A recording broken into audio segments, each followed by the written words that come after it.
By the end of this video, you're going to know the 15 cities I would stay away from if you're trying to invest in real estate in 2024. Because if you invest in these cities, there's a good chance you're going to lose your shirt. And by the way, the last one is probably something that's going to really surprise you. But first, I need you to smash that like button. If you want to get better at investing in real estate, you need to make sure that you're subscribed to Epic for housing market updates, creative financing strategies, and the occasional crazy real estate story. Now, the first two cities I would avoid are in Texas, and there's a really good reason for this. Number 15 is Tyler, Texas, where their inventory is up 34% for the year, and it's picking up pace too, as it's up 2.9% just this last month. Sellers have cut their prices by 19%, and the average days on market in Tyler is up 10%. Like, look at this one in Tyler. This is a brand new rehab, and it's really taken a beating. I mean, it hit the market just 2 months ago at $350,000, and right now it's still for sale at $220,000. That's almost a 40% price reduction, double the market average.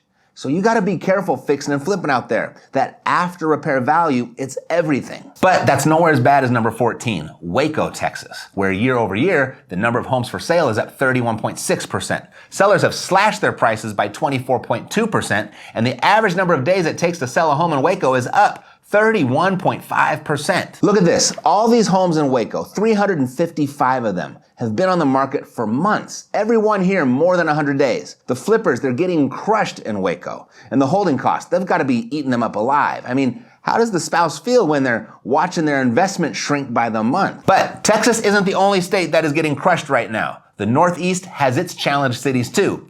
Number 13, Lynchburg, Virginia, where the number of houses for sale is up 31% in the last 12 months and 3.3% in the last 30 days. Sellers have dropped their prices here by 20% in the last year. The number 12 city's claim to fame was a giant sinkhole that gobbled up a bunch of Corvettes. But as of today, it has also gobbled up 19.6% of their residents' equity. I'm talking about Bowling Green, Kentucky. Housing inventory here is up 36%, 3.5% in the last month, and sellers can expect an average of 68 days to find a buyer for their house. More than half the cities on this list exist in just 2 states. Can you guess which ones? Number 11 comes from one of those states. It's another Texas city, El Paso, where inventory has jumped up 32.3% over the last year and rising at a steady pace, up 3.5% just in the last month. And the average price cut here is 13.6%, and the average days on market is up 8.8%. This beauty is down $50,000. And so is this one, $51,000. And the seller of this multifamily here just dropped the price $100,000, more than 30%. Have you figured out that second state yet? Well, I'll get to it in just a minute, but number 10 on our list is another Texas city. And this one has seen its share of headlines over the last few years due to its proximity to the Mexico border. And that's McAllen, Texas, where inventory is up 30.8%, 3.6% in the last month. Sellers here have cut their prices by 18.5%, and it's taking longer and longer and longer to sell their houses as the average days on market is up 11%. Cities number 9 and 8 have nearly identical stats of inventory, up 33.1% and 33.8%, both adding new homes to the market at just over 4.2 and 4.3% since last month. And sellers are really hacking away at their listing prices by 23.8 and 26.5%, and the average days on market are climbing at 6 and 8.3% per month, and that's Shreveport, Louisiana, and Jackson, Mississippi, respectively.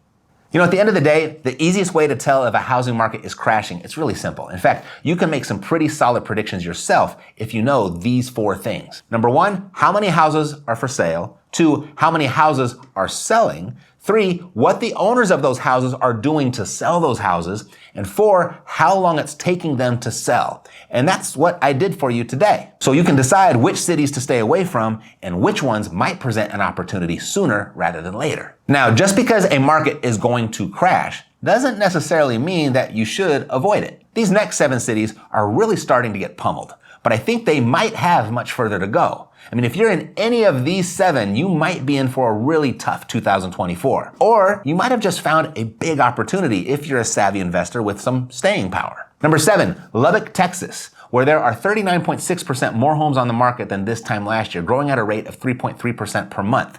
Prices here cut by 21.3%.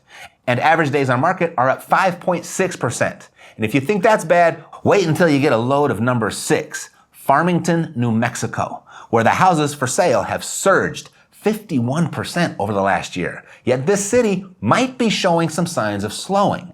given only a 1.3% increase in the last 30 days. Next month, we'll know more. But nonetheless, sellers have cut their prices here by 17.3%, and the days on market are up 2.8%. Number 5 on the list, birthplace of Harry Houdini. It's not making houses disappear though, but revealing them to the marketplace at a clip of 51.3% in the last 12 months. And considering it's only up 0.6% in the last 30 days, and prices have been cut by a modest 12.2%, and the average days on market is unchanged, maybe Appleton, Wisconsin has seen the worst. Or does it have further to go, like Great Falls, Montana, our number 4 biggest crashing city, where the number of homes for sale has swelled by 55.3%, 10.3% in just the last month. And sellers are hacking away at their prices here on average of 26.2% since the market's peak. But this very well could be the bottom for Great Falls, and here's why.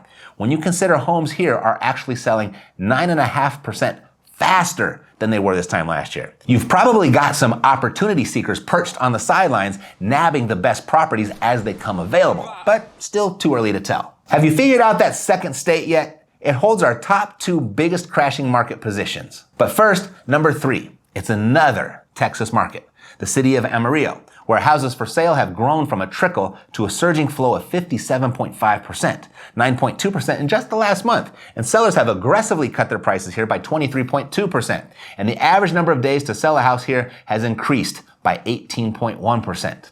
Now for the reveal. More than half of the markets on this list are in Texas, as you've noticed. And this second market could have easily made up half the list all by itself had I not placed a 50,000 population minimum on the cities to make this list. And that's Florida. With our number 2 city being Northport, where the number of homes for sale are up a whopping 62.5% and 13.5% in just the last month. Sellers have taken a machete to their prices too, down by 28.8%.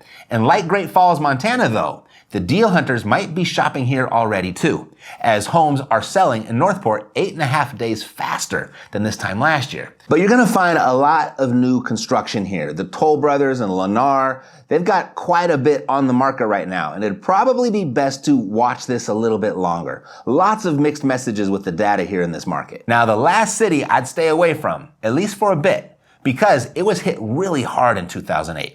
And right now, it's the only city with a population of 100,000 or more where the housing inventory has more than doubled in the last year and growing by almost 11%, 10.9% to be exact, per month.